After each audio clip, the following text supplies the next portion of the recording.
क्या T shirt में नमाज हो जाती है? जी हाँ, टी शर्ट में नमाज हो जाती है। सही बुखारी की हदीस है 359 नंबर की, जिसमें नबी सल्लल्लाहु अलैहि वसल्लम फरमाते हैं कि किसी भी शख्स को ऐसे किसी भी कपड़े में नमाज नहीं पढ़नी चाहिए कि उसके कंधों पर कुछ ना हो। यानी ऐसे किसी भी कपड़े में नमाज नहीं पढ़ना चाहिए कि कंधों पर कपड़े ना हो।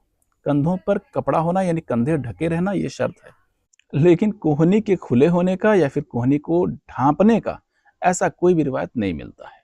लिहाजा अगर कोई बंदा टी शर्ट पहन के नमाज पढ़ता है तो किसी को भी नहीं चाहिए कि उसे कोई ट्रोल करे, चाहे उसकी कोई तनकीद करे, चाहे उसे कोई परेशान करे, और किसी को भी परेशान करने की कोई जरूरत भी नहीं है। अगर हम ये मान भी लेते हैं कि टी शर्ट में नमाज नहीं होती, हमारे जहन में ऐसा अगर फितूर है कि टी शर्ट में नमाज नहीं होती, तो आप पहनो ना कमीज और कुर्ता, कौन रोक रहा है?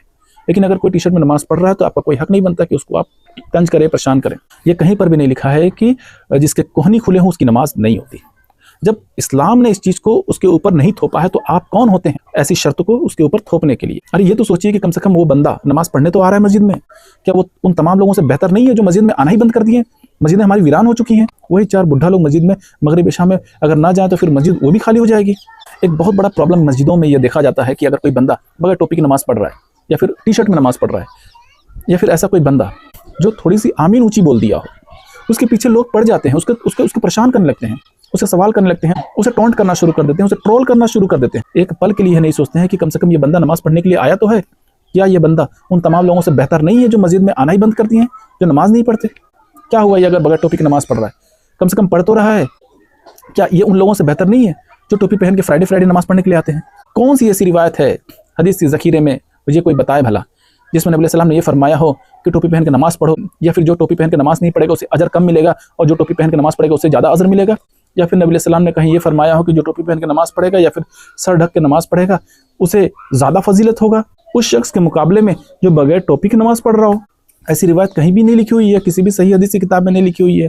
ये तो हमारे माशरत का एक फितूर है, ये मैं मानता हूँ। और ये बात सही है कि नबी सल्लल्लाहु अलैहि वसल्लम का ये उमूमी सुन्नत रहा है कि नबी सल्लल्लाहु अलैहि वसल्लम सर ढक के नमाज पढ़ा करते थे और हम सबको सर ढक के नमाज पढ़ना चाहिए। लेकिन अगर कोई शख्स सर ढक के नमाज नहीं पढ़ रहा है तो फिर उसके पीछे नहीं पड़ जाना चाहिए कि यार तुम तो गुस्ताखे रसूल हो, तुम ये क्या वाहियात काम कर रहे हो, तुम सर क्यों नहीं ढके हो, तुमको सर ढकना चाहिए।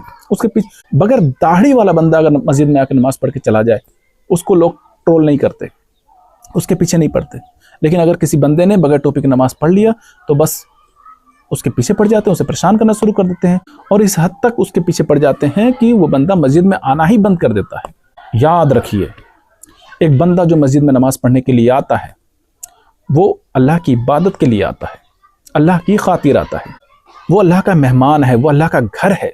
या फिर उस अल्लाह के बंदे के साथ मिसबिहेव करने का कोई आपको हक नहीं। और अगर आपकी वजह से कोई बंदा नमाजी हो जाता है, अगर आपकी वजह से कोई बंदा मस्जिद में आता है नमाज पढ़ने के लिए और आप अजर के हकदार हो जाते हैं, तो उसी तरीके से अगर आपकी वजह से कोई बंदा नमाज पढ़ना बंद कर दे या फिर आपकी वजह से मस्जिद से चला जाए तो बेशक आप गुनहगार ज़रूर होंगे।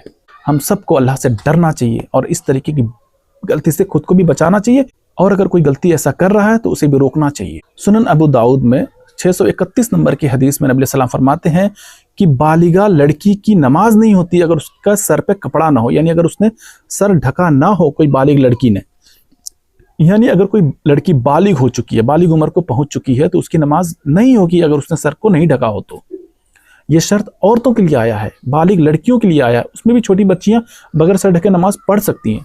ये शर्त बालिगा औरतों के लिए है, बालिगा लड़कियों के लिए है कि बगैर सर ढके अगर वो नमाज पढ़ती हैं तो फिर उनकी नमाज नहीं मानी जाएंगी।